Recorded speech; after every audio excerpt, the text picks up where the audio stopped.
Hello everyone, welcome back to AV Physics. Today we are going to start video for class 10th. आज हम class 10th के लिए एक video start कर रहे हैं जिसमें हम लोग फिजिक्स के फर्स्ट चैप्टर इलेक्ट्रिसिटी के बारे में पढ़ेंगे। मेरा ऐसा करने के पीछे एक स्पेसिफिक रीज़न है। वो रीज़न ये है कि 10th acts as base for 12th. Similar is case for 9th and 11th. Example हम ले लेते हैं इलेक्ट्रिसिटी से। Electricity which is first chapter of physics of class 10th। सबसे पहले हम लोग उसके क्लासिफिकेशन की बात करेंगे, क्योंकि फिजिक्स के according electricity is the branch that deals with study of charges. Charges की स्टडी से डील करने की वजह से इसका नाम electricity. Now electricity is divided in 2 categories. Broader classification हम देखते हैं इलेक्ट्रिसिटी का, तो 2 तरह का क्लासिफिकेशन निकल के आता है हमारे सामने। First is study of charges at rest, जिसे हम इलेक्ट्रोस्टैटिक्स या स्टैटिक इलेक्ट्रिसिटी कहते हैं। And second is study of charges in motion, जिसे हम करंट इलेक्ट्रिसिटी या इलेक्ट्रिक करंट कहते हैं। इस क्लासिफिकेशन के बारे में मैंने आपको बताया, और इसमें हम लोग चार्जेस, उनके क्वांटाइजेशन, ओम्स लॉ, इन सब चीज़ों के बारे में पढ़ेंगे। और 12th में पहला चैप्टर इलेक्ट्रोस्टैटिक्स ही है, और 12th में एक और चैप्टर है करंट इलेक्ट्रिसिटी के नाम से। तो आप देखिए कि जो चैप्टर आपने जो चीज़ें एक चैप्टर में आपने पढ़ी क्लास 10th में, 12th हैज़ इट्स एलैबोरेशन। 12th में वो चीज़ें इलेबोरेट करके आपके सामने आती हैं 2 चैप्टर्स के फॉर्म में। So let us start with the video and hope you would like this. So let us continue with.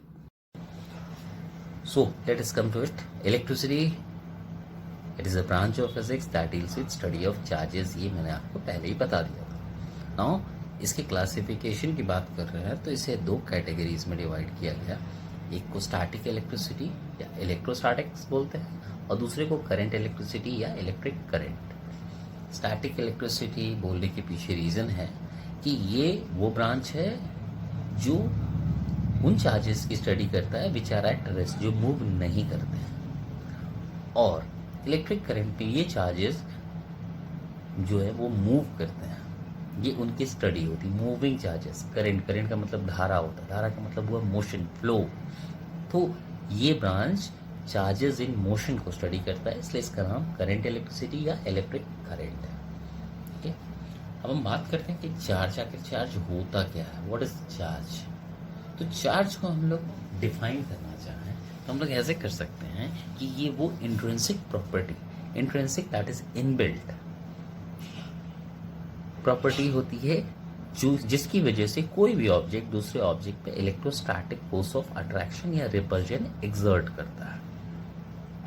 ठीक है, the intrinsic property of a body to exert electrostatic force of attraction or repulsion on another body। अगर इसकी classification की बात करें तो इन्हें हम लोगों ने क्लासिफाई किया पॉजिटिव और नेगेटिव चार्जेस के फॉर्म में, लेकिन पहले ऐसा नहीं था। एशियन टाइम्स में इनका क्लासिफिकेशन ग्रीक्स ने किया था वाइट्रस और रेजिनस नाम से। वाइट्रस एक ग्रीक वर्ड है जिसका अर्थ होता है ग्लास यानी कि शीशा, और रेजिन सब्सटेंस होता है that comes out in form of liquid from plants। okay, now charges की बात हम कर रहे थे। नो, इलेक्ट्रॉन्स के बारे में तो हम जानते हैं। इलेक्ट्रॉन्स जिसे स्मॉल ई से डिनोट किया जाता है। चार्ज ऑन एन इलेक्ट्रॉन को, एक इलेक्ट्रॉन पे जो चार्ज होता है, चार्ज ऑन एन इलेक्ट्रॉन, जिसे हम लोग स्मॉल ई से डिनोट करते हैं, ये होता है 1.6 × 10⁻⁻19 coulomb. Now as you know, SI unit of charge is coulomb. SI unit of charge is coulomb। जैसे न्यूटन में हम लोग कैपिटल N से सिंबलाइज करते हैं यूनिट को, लेकिन जब भी पूरा न्यूटन लिखना होता है हम स्मॉल लेटर्स का ही यूज करते हैं, वैसे ही कूलम में भी है। It is because it is also name of a scientist. एक साइंटिस्ट के नाम पे ही ये कूलम यूनिट का नाम पड़ा। तो इलेक्ट्रॉन्स जो होते हैं ये गेन और loss of electron is responsible for providing gain. आप जानते हैं इलेक्ट्रॉन को गेन करना is negative and positive charge respectively. अगर मैं इलेक्ट्रॉन की चार्ज की बात करूँ, what is the charge on an electron, अगर इसके नेचर की बात करूंगा तो ये है नेगेटिव चार्जेस।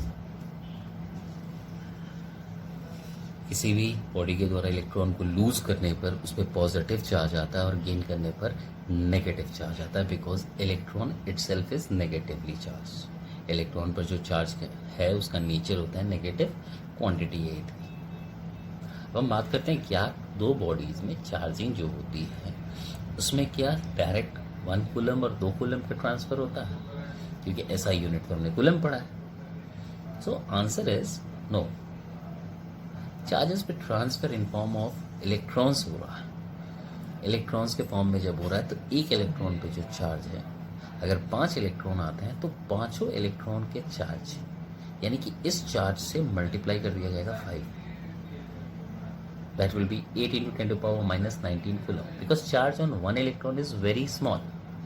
अब इस चीज को समझाने के लिए एक टॉपिक हमारे पास आ जाता है, that is quantization of charge. Quantization of charge.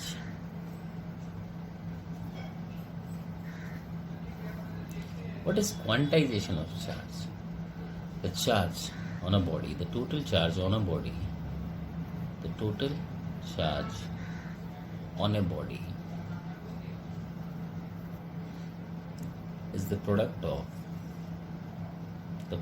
of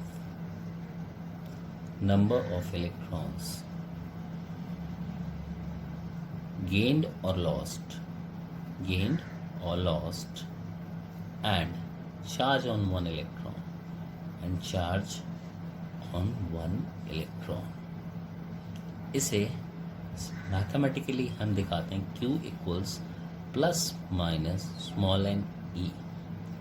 Why does we use the sign plus minus?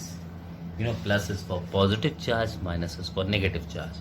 Plus होने का मतलब n इलेक्ट्रॉन्स को लूज किया गया, और नेगेटिव साइन आ जाता है, इसका मतलब हुआ n इलेक्ट्रॉन्स को गेन किया गया। यहाँ n is number of electrons, E is charge on one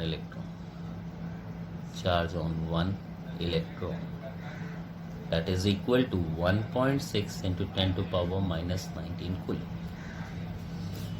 So you can easily imagine, for acquiring 1 coulomb of charge, how many electrons will be lost or gained. इस पे question भी आपका हम लोग कंसिडर करते हैं। If charge on a body is 1 coulomb, if charge on a body is 1 coulomb, is plus 1 coulomb, plus 1 आ गया मतलब कि इलेक्ट्रॉन को लूज किया गया, plus 1 coulomb, then how many electrons are lost? How many electrons are lost? एक हमने question बना दिया। This is question based on quantization of charge. Let इसके सॉल्यूशन की बात हम करते हैं तो हम कंसिडर कर लेते हैं total number of electrons lost को n। Let number of electrons lost be number of electrons lost equal to n ले लिया हमने। Now here Q, the total charge Q is plus 1 coulomb. E, as we know already, E is 1.6 into 10 to power minus 19 coulomb. Now let us consider by quantization of charge. By quantization of charge, Q equals NE. So 1 coulomb इसके basis पे अगर हम चलते हैं, so 1 coulomb is equal to n multiplied by 1.6 into 10 to power minus 19 coulomb. Now can we find out n? Yes, we can easily find out n. N equals 1.1 by 1.6 into 10 to power minus 19.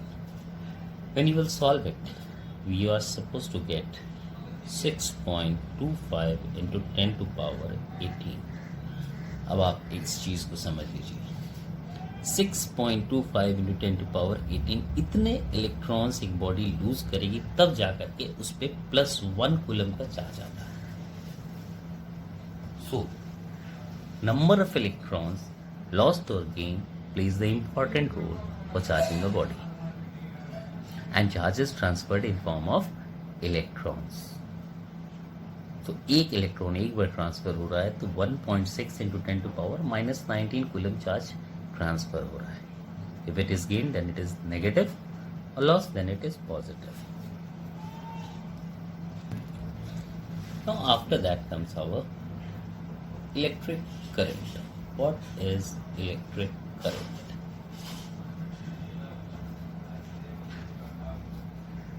Electric current को हम लोग आई से denote करते हैं. ये एक fundamental physical quantity है. Now electric current as we know, I told you earlier also, it means the flow.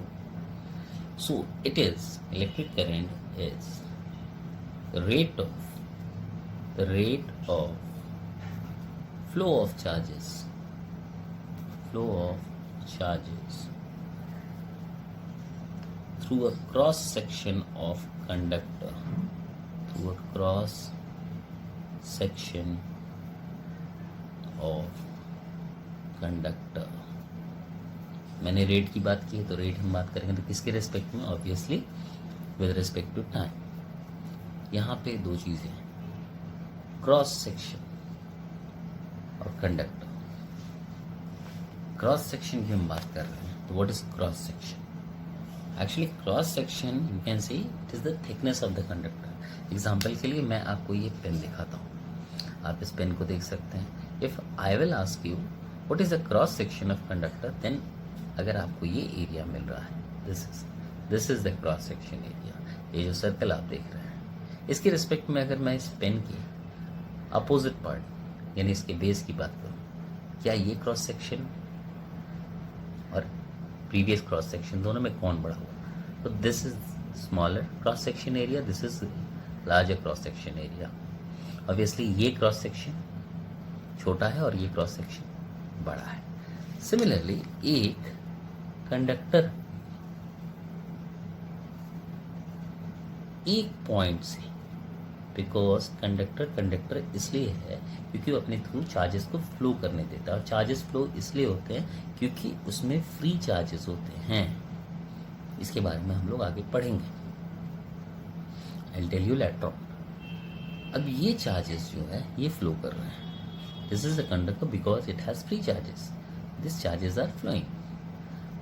अब यहाँ से फ्लो कर रहे हैं तो किसी एक पॉइंट को तो हमें कंसिडर करना होगा ये जानने के लिए कि कितने इलेक्ट्रॉन्स एक सेकंड में उस जगह से गुजरे.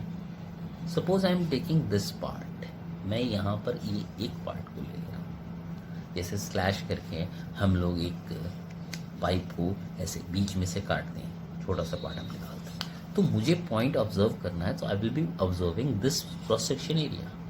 Now I can observe that how many electrons are moving through this cross section area in a particular instant of time. यानी किसी दिए गए टाइम इंस्टेंट पे, समय पे इस क्रॉस सेक्शन एरिया से कितने इलेक्ट्रॉन्स फ्लो कर रहे हैं. इफ कंपोजिशन इज यूनिफॉर्म, अगर कंडक्टर है और मैंने एक ही मटेरियल का लिया, ऑब्वियसली कंपोजिशन यूनिफॉर्म होगा यानी हर जगह बराबर होगा. ऐसे केस में यहाँ से फ्लो करने वाले इलेक्ट्रॉन्स कितने हैं, जब ये इलेक्ट्रॉन्स कितने हैं ये हम पता कर लेंगे तो हमें ये भी मालूम चल जाएगा कितने चार्जेस हैं. तो एक सेकेंड में यहाँ से कितने चार्जेस फ्लो कर रहे हैं, इस चीज को अगर हम आइडेंटिफाई करते हैं तो हम इलेक्ट्रिक करंट को इजीली डिफाइन कर लेते हैं. तो इसी को बताने के लिए किया गया I equal to Q by T. और this is a cross section of conductor. यहाँ पर हम ऐसा क्रॉस सेक्शन हम कहीं पर भी हम चाहें, we can also take it over here, हम चाहें तो यहाँ ले सकते हैं, wherever we want. Now this is a cross section. Q, charges flowing through the cross section of conductor. T, the time taken. Q is charges flowing through cross section, and T is time taken. Time taken.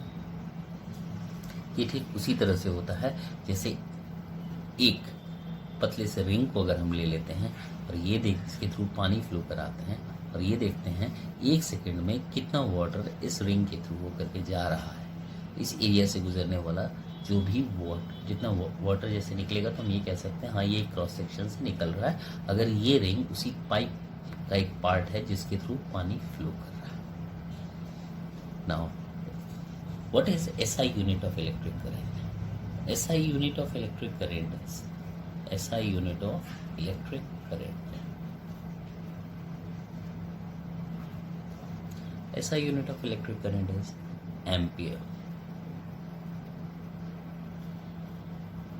denoted by capital.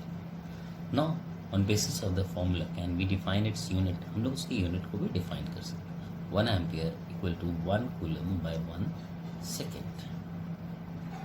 Q, charge, its SI unit is coulomb, time, second. Now, how to define SI unit of electric current? So, definition of SI unit of electric current. कई बार question आपके पास ही आता है, define the SI unit of given physical quantity. जैसे यहाँ physical quantity हमारे लिए electric current हो गया। Definition of SI unit of electric current.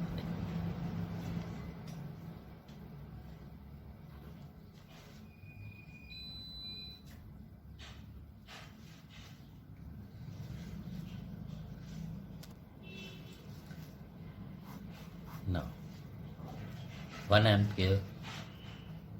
ampere is the current when 1 coulomb of charge is flowing through a cross section of conductor in 1 second.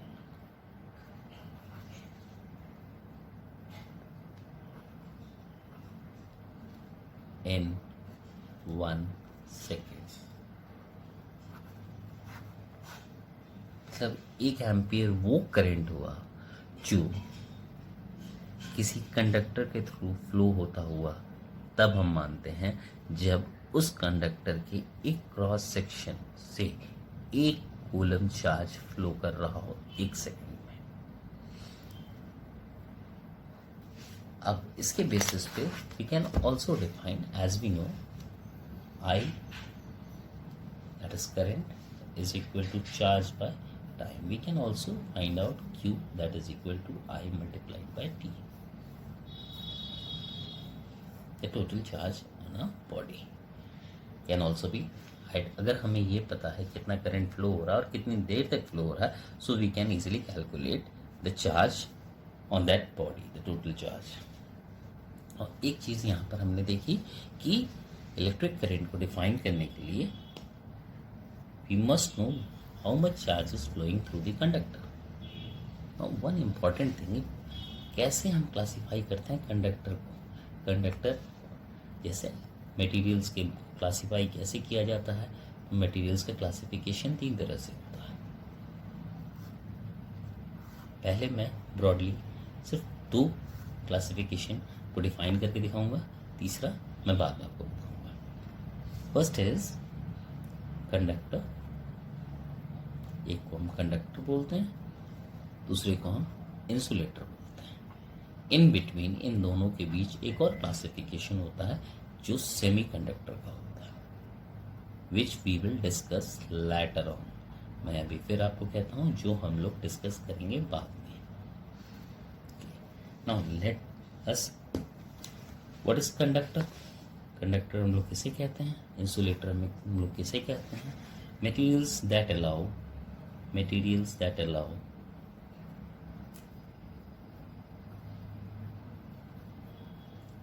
electric current to flow through them.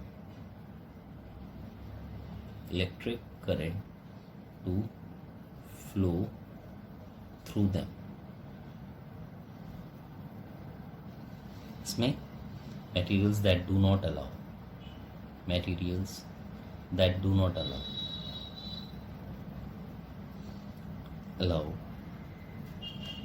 current to flow through them.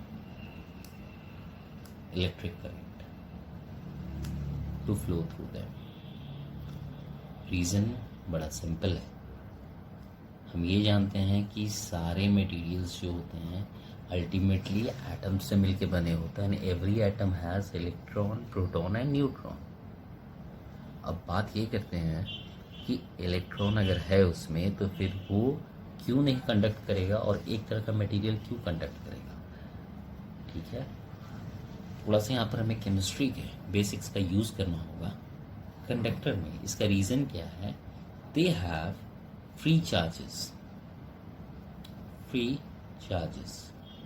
जो generally electropositive elements यानी metals में पाया जाता है. ठीक है, free charges यहाँ पे मैं लिख दे रहा हूँ इलेक्ट्रोपॉजिटिव एलिमेंट्स. हम उन एलिमेंट्स को कहते हैं जो अपने आउटर मोस्ट ऑर्बिट में रहने वाले इलेक्ट्रॉन को इजीली लूज कर सकता है. And they are generally electronegative elements. अगर मैं एलिमेंट के बेसिस पर सिर्फ क्लासिफाई करूं तो electronegative, no free electrons, no free charges. यहाँ पे फ्री चार्जेस होते हैं, इसमें फ्री चार्जेस नहीं होते, इसलिए ये कंडक्ट नहीं कर पाता है. एग्जाम्पल्स में आप यहाँ देख सकते हैं, यहाँ पर आयरन, कॉपर, एल्यूमिनियम, ये सब आपके कंडक्टर के एग्जाम्पल्स हैं. इसमें rubber, would, generally gases etc.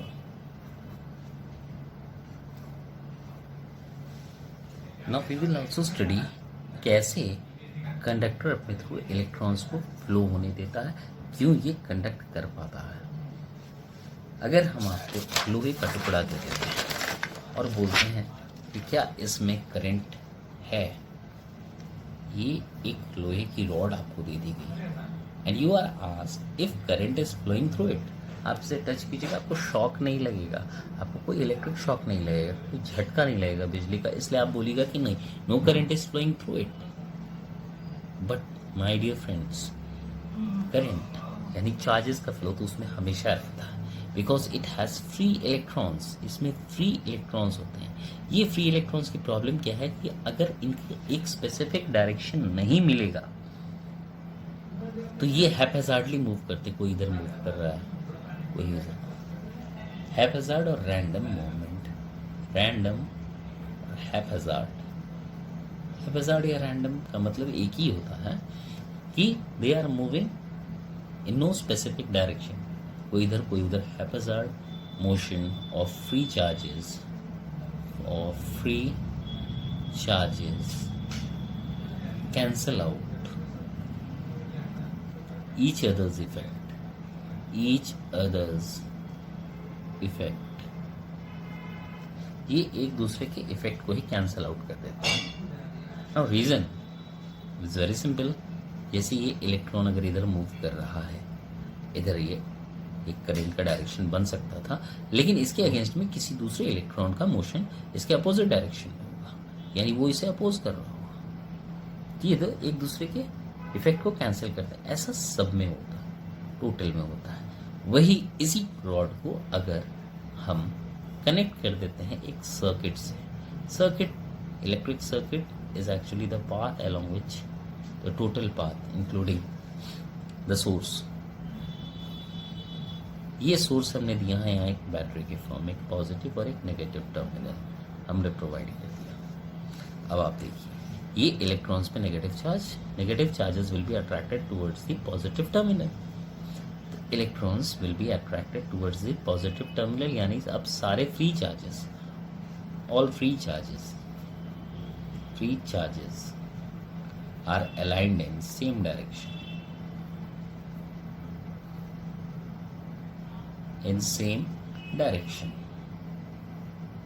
तो हम कहें current is flowing, electric current is flowing. हम लोग यहाँ कहते हैं electric current is flowing through the conductor. यहाँ पे नो इलेक्ट्रिक करंट फ्लोज,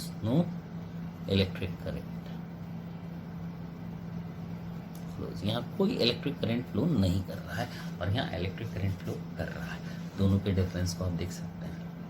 ऐसा ही होता है जब एक लोहे के नॉर्मल रॉड को हम उठाते हैं, हमें कोई झटका वगैरह कुछ नहीं लगता, लेकिन अगर हम उसी को दो वायर्स के साथ जोड़ दें एक प्लग पॉइंट से और स्विच ऑन कर देते हैं तो हमें तुरंत करंट, इलेक्ट्रिक शॉक लगता है।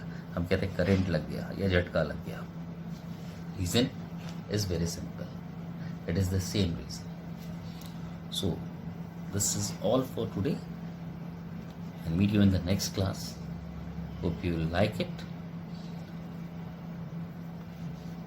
So see you for the next topic video. You will be getting day after tomorrow.